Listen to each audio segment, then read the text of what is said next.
Welcome back to the Real Housewife of Alaska, where you're joining me on my journey from corporate dropout to Alaskan homesteader, where I reclaim my health and happiness in the wild woods of Alaska. So today I want to walk you through the why and the how of us building a $2 million homestead with $40,000. This is not pretend. I didn't marry someone rich. I'm not drowning in debt. This is real funding programs out there for homesteaders, for people who want to get out of the corporate office and regain their life, living on purpose, meaningfully with their family. See, that is our why. I want to build a generational homestead for the generations who came before me and the generations that are going to come much further after me. I have been a professional grant writer and project manager the majority of my adult life. It is a meaningful career. I love what I do. But when it was all said and done, as I got older and my priorities shift. See, when I was in my 20s and 30s, I thought the job title was important. I thought the clout was important. And I was working in corporate America, making other people rich, sacrificing time with my family, time raising my children for deadlines and meetings and other people's priorities. And even though I had, meaningful work that I loved doing, I wasn't miserable. I'm not miserable now in my consulting, but I I missed out getting to be fully involved with my children because I was that working mother. And this isn't me saying that there's anything wrong with working mothers if that's what you choose. But I got sucked into this culture of thinking somehow that being a stay-at-home mom, that being a homemaker was somehow less of an existence than working out in corporate America and putting on that three-piece suit and getting the job titles and getting the promotions. I bought into that culture. I did. And I remember my daughters, I would tell them, I can make it to one of your sporting event every season. I can't, like, that's all I can dedicate. I missed out on so much time. Now, my daughters are all, wonderful children, women. They're my children, but they're women out in the world. Um, but as I head towards a space where I have grandchildren, I want to be a non working grandmother. I want to be there for these children to show them where food comes from, how to be sustainable, how to hunt, how to fish, how to make something meaningful with your own two hands. So that's the why for me. And once the why was so clear, as a project manager and as a business owner and as a professional grant writer, I got to work. I got to work doing all of the research that needed to be done. And so I'm bringing those receipts to you today. So you don't have to do this research. You're just going to follow these steps. Now, I want to be clear, none of this is going to fall into your lap. It's going to take work, it's going to take effort, but I'm going to pull back the curtains and show you this world that exists for Americans that no one seems to really know about. Okay? So, now that I've prefaced that, here's how we are going to build a $2 million off grid revenue generating homestead. And we're going to do it with 40 grand. Okay? So, essentially, the first thing we need to do is we need to shift our mindset from homestead or hobby farm or even living off the land and staying home to making that a business. See, once we turn our intentional living into a business, all these funding opportunities are out there and everything starts becoming tax deductible. So, if you create an LLC, this takes 5 minutes. It's going to cost you about $100. You're going to do it on your state website. Once you turn your intentional living into a business, now to build that barn, tax deductible.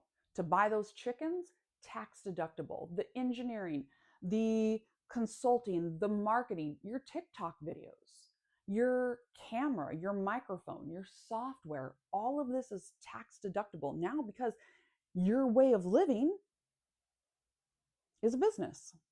Let's say the only thing you want to do is try and make money off of like TikTok or YouTube, and you want to do it by showing homesteading or gardening videos. That's a business. Turn it into a business and make everything tax deductible. Okay, so we shift our mind frame from thinking this is a way of living to this is a revenue generating business. You can make revenue off of TikTok videos. So everything you need to build up to that is a business. So once you're a business and you are, by the way, you're not going to call yourself a farm, or sorry, you're not going to call yourself a homestead, you're going to call yourself a farm. This is an important distinction because these programs are for farming. But what is a homestead? It's growing food, it's raising livestock, it's uh, raising bees and harvesting their honey. Make it a business. Sell a jar of honey, sell 100 jars of honey, whatever it is. Once you treat it like a business instead of just your way of living, there are all these funding opportunities and it becomes tax deductible. Okay. So this is how I'm going to run down our cost allocations and where it's going to. So definitely save this video and come back to it, because here's the rundown of how we are building a $2 million revenue generating homestead where multi-generations are going to get to live and thrive off of. And we're doing it with 40 grand. Okay. First things first, we have an FSA direct farm ownership land. This is great for new farmers, new homesteaders, if you don't have years and years of experience, because this program is made for people who want to buy the land and work off of it, especially with all the attrition that is occurring in farming right now. The American government wants to make sure that the American people are buying this land, that they are growing their own food, that it's not going to big corporations or even worse, offshore companies, right? So, again, some of the history behind these programs is that because of attrition in farming, all this farmland is going up for sale, and companies that aren't even from the US are buying this farmland. So these programs exist so that the American people can keep the land here with the American people and become sustainable and grow. So we have a $600,000 of our up to $600,000 is going to the FSA direct ownership loan. And now you might be saying, well, a loan that's going to cost you, but remember, we're going to generate revenue off this. So our first 2 years, we're going to show a loss, tax deductible, but that's the cost of doing business. And like, remember I said, this isn't going to fall in your lap. This is hard work, okay? So we're going to use the farm ownership loan to build our home, to contribute towards our utilities. Remember, we're off grid. We're about 2 miles of extreme ATVs, which is like an Argo that we have to traverse off of a road that is a road in the academic sense. So the biggest grant that most of you are going to qualify for and where you want to start is the EQIP grant through FSA. So that is the Environmental Quality Incentive Program. And for new farmers, for women farmers, for minority farmers, this is going to be a 90% cost share. So, what does it mean when I say that? So, the majority of grants are going to have a cost share. So, let's say you qualify for $50,000 in the grant. It's going to say you have a 10% cost share. So, of that $50,000, we're going to give you $45,000. That's $45,000 of free money. And you get to apply for this grant year over year. This isn't a one and done. Okay? This is big because this grant pays for solar systems, greenhouses, irrigation, high tunnels, low tunnels, um, apiaries, so like your bee habitats, um, farm roads. If you're living off grid, this is a good one. Pest management, so on and so forth. Okay, so you're going to find out more about this program. Get your pen out, get your paper out.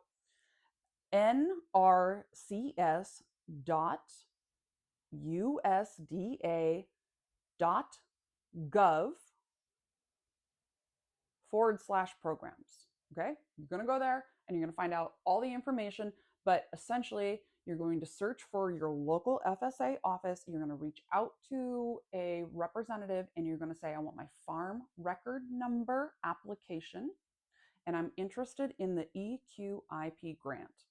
Start there. Make sure you have your LLC incorporated before you do this. Okay, now this is a big one. And this is a really big one, especially if maybe you've already got a business going. Maybe you're already doing some production of something. Again, remember, a video can be production of your business. So it doesn't have to be something tangible, right? It can be a video for TikTok that's going to increase your marketing, or for YouTube, or for a podcast. It's called the Value Add Producer Grant. And you can do a planning grant. So part of this you can apply for up to $75,000 grants. Now remember, this is money you don't pay back. This is money you keep. It's your money. Okay.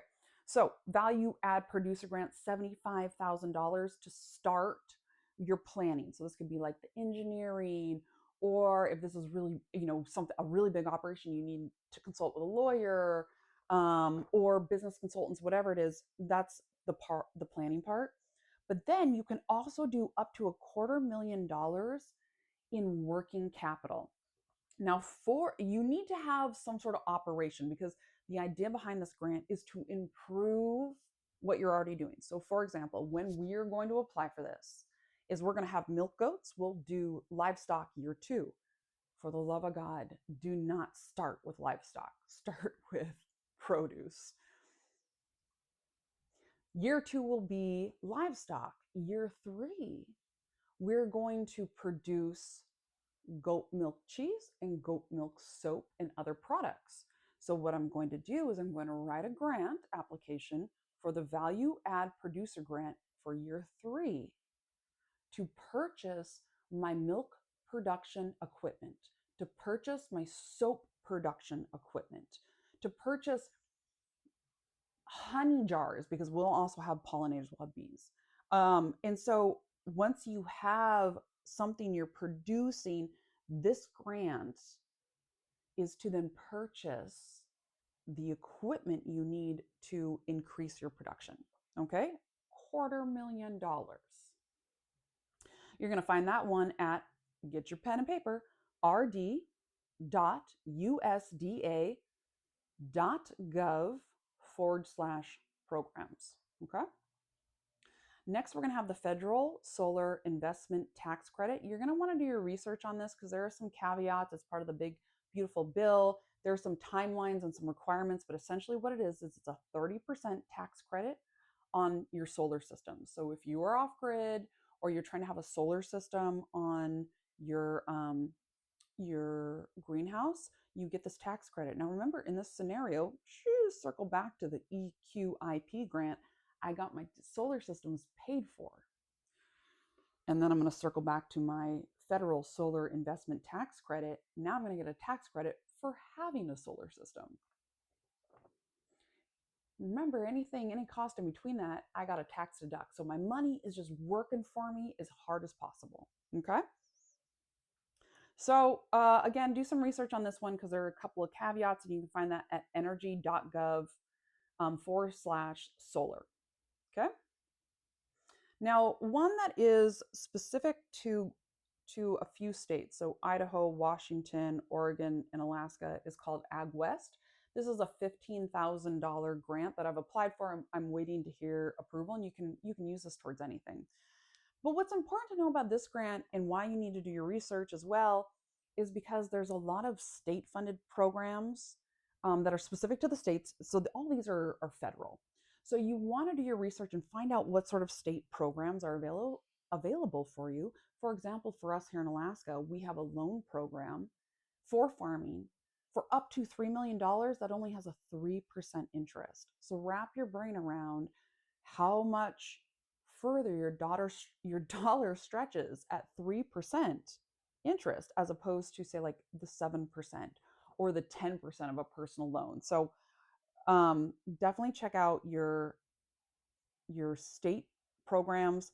Ag West, that's AG West, new producer grant for $15,000. So this is people getting up and running. Again, it's specific to Idaho, Washington, Oregon, and Alaska. It closes May 31st. So it's really important to know your grant life cycles. You make a spreadsheet. For some of these grants, I'm planning, they're in my business plan, but I'm not going to apply for them for 2 or 3 more years. Remember, we're doing this intentionally. We're not just going out with a hope and a prayer. We're not just winging it. We're doing this with intention. And that's how we're going to get all these funding benefits. Let's see here. Also, don't forget LLC. So tax deductible items, and this is like a short list. Site prep, equipment, professional services, marketing, content creation, vehicles, farm supplies, feeds, seeds, fencing. Then, because we have made our homestead a business, we get to depreciate our buildings. Follow me on this one. Year over year, even though we're making revenue, our barn depreciates because it is worth less year 2 than it was year 1. Our vehicles depreciate, our home depreciates, our land might increase in profit, but you see where I'm going with this. And so now you get to take that depreciation of all the things that you purchased, you own as a business, even if you purchase it with a grant, and you depreciate it from your revenue. Smart. Barn, greenhouses, cabins, event centers. Because remember, we're going to have cabins and Airbnb rentals, like Hobbit home style cabins and Airbnbs. Our farm is named the Shire. So we're following that theme. And we're going to have an event center where there can be weddings or corporate events. Remember, turn your land into revenue. So, anyways, like for example, in year 3, we're anticipating we're going to depreciate $45,000 in assets. It's huge. Okay. So, couple of things I want to remind everyone that most of these programs are for rural properties. They prioritize first-time farmers, they prioritize women farmers, and they prioritize minorities. So, tips and tricks: if you are married to a woman, you're going to want to put the business a minimum 51% in her name. If you're married to a minority, you're going to want to put the business 51% in their name. This is just going to help prioritize your ranking. And then also, one last thing I want to tell everyone, in case you don't know this, is when you have an LLC, you can pay all of your children tax-free on both ends who are under the age of 18. So once you start generating revenue, you can start paying your children for the work they do on their farm, and it comes out of your total revenue, and it's not taxed.